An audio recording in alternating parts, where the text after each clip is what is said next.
Assalamualaikum warahmatullahi wabarakatuh. Perkenalkan, nama saya Ratna Sari Dewi dengan NIM 2503470. Pada pertemuan kali ini saya ada mata kuliah mewawancarai salah satu mahasiswa Universitas Negeri Padang. Boleh perkenalan dulu, Kak?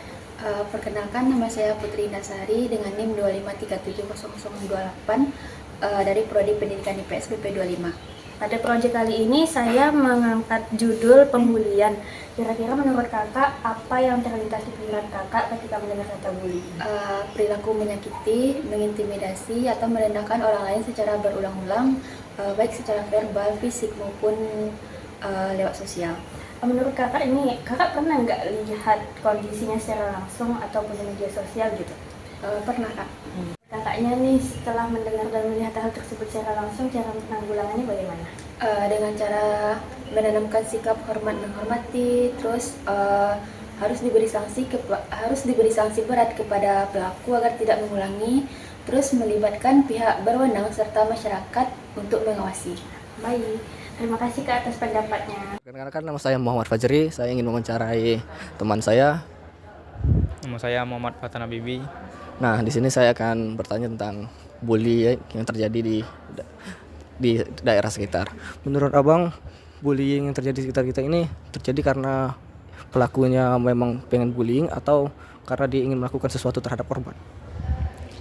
Menurut saya kalau pelaku dari setiap bullying itu pasti ada maksudnya, misalnya atau ada dendam tersebut atau ada maksud tertentu gitu, atau emang dari orang itu pengen mendiskriminasi seseorang gitu, biar ada misalnya minta uang atau minta barang atau merampas barang dari orang tuh. Begitu. Berarti kalau bisa disimpulkan, bullying itu dimaksudkan memang supaya sengaja gitu, supaya dia merasakan sesuatu yang bikin korbannya memang serasa tidak enak dan untuk kepuasan diri berarti ya. Itu berarti sesuatu yang tidak harus dilakukan kan. Nah, menurut Abang, kalau gimana caranya supaya bullying itu bisa kurang di daerah-daerah sekitar sini? Kalau menurut saya bullying ini kalau untuk dikurangkan ya, kalau untuk dihilangkan itu agak susah karena akar-akarnya itu pasti banyak gitu. Karena sifat manusia itu banyak gitu kan, ada yang kayak kalau bullying itu bukan cuma ngerampas gitu, atau bisa juga dari ocehan atau ejekan gitu. Dampaknya itu bukan ke fisik aja, bisa jadi ke mental dari korban tersebut, bisa jadi kepanjangan gitu, jadi bisa trauma, gak mau ketemu sama orang lain gitu. Jadi kalau menurut saya, kalau usaha buat ngurangin bullying ini banyak-banyak nge-share informasi atau gitu, ngasih tahu ke orang-orang kalau bullying itu nggak baik gitu. Jadi itu. Ya udah. Nah, itu dari pendapat teman saya. Makasih Bang karena sudah meluangkan waktunya. Saya ucapkan makasih Bang. Baik, sebelumnya dengan kakak siapa? Perkenalkan, nama saya Aju, saya seorang mahasiswa.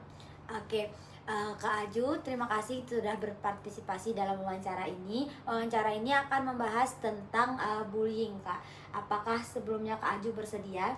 Saya bersedia. Oke, baiklah, pertanyaan pertama ya Kak. Menurut Kak Aju sendiri, apa itu bullying, Kak? Bullying itu adalah perilaku ataupun tindakan seseorang yang mengintimidasi serta menyakiti seseorang. Baik guys, menurut Kak Aju, tindakan yang mengintimidasi dan menyakiti seseorang adalah tindakan bullying. Pertanyaan kedua Kak, menurut Kak Aju, mengapa seseorang bisa melakukan tindakan bullying terhadap orang lain? Dia mungkin merasa dia tuh lebih hebat, terus dia tuh kurang perhatian serta tidak adanya rasa empatinya terhadap orang lain. Oke guys, ada beberapa alasan yang bikin orang melakukan tindakan bullying terhadap orang lain. Berikutnya Kak, pertanyaan ketiga, menurut Kak Aju, apa yang harus dilakukan pihak kampus, lingkungan kampus agar menghindari perilaku bullying di lingkungan kampus? Kampus bisa memberikan edukasi terhadap pentingnya tidak bullying serta menindaklanjuti pelaku bullying secara tegas.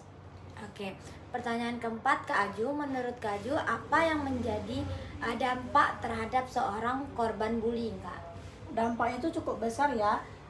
Korban bisa merasa tidak percaya diri, terganggu dalam proses belajarnya, terus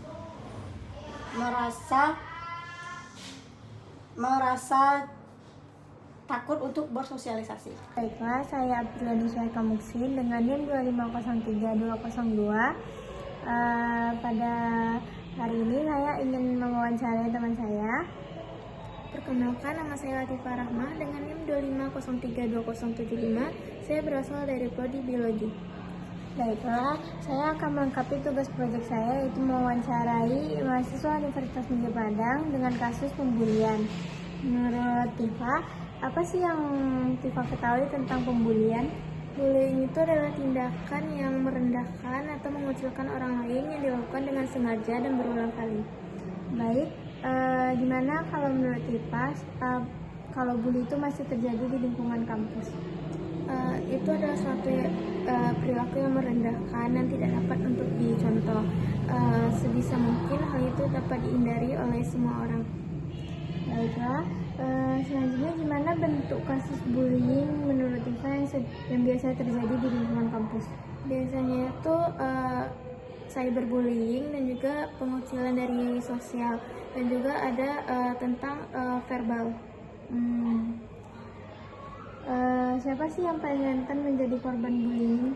Pada umumnya yang sering terkena bullying adalah mahasiswa yang kurang percaya diri dan tertutup, serta orang-orang yang berbeda dengan kebanyakan. Terus, gimana situasi yang terjadi? Apa tindakan Tifa di saat Tifa melihat mahasiswa lain yang melakukan tindakan bullying atau jadi korban bullying? Kalau untuk korban, saya biasanya merangkul dan juga segera melapor ke pihak yang lebih berwajib untuk hal tersebut. Kalau untuk pelaku bullying, saya biasanya berbicara pada pelaku tersebut untuk tidak melakukan hal ini kepada korban berikutnya. Apakah bullying dapat mengaruhi hubungan sosial korban? Hal ini tentu mempengaruhi karena bullying ini bisa menyebabkan korban menjadi kurang rasa percaya diri dan menarik diri dari lingkungan. Menurut Tifa, apa reaksi kampus terhadap kasus bullying ini? Kampus harusnya melakukan mediasi antara pelaku dan juga korban, serta melakukan upaya-upaya yang bisa membuat pelaku atau korban bullying sama-sama merasa aman dan tidak dirugikan.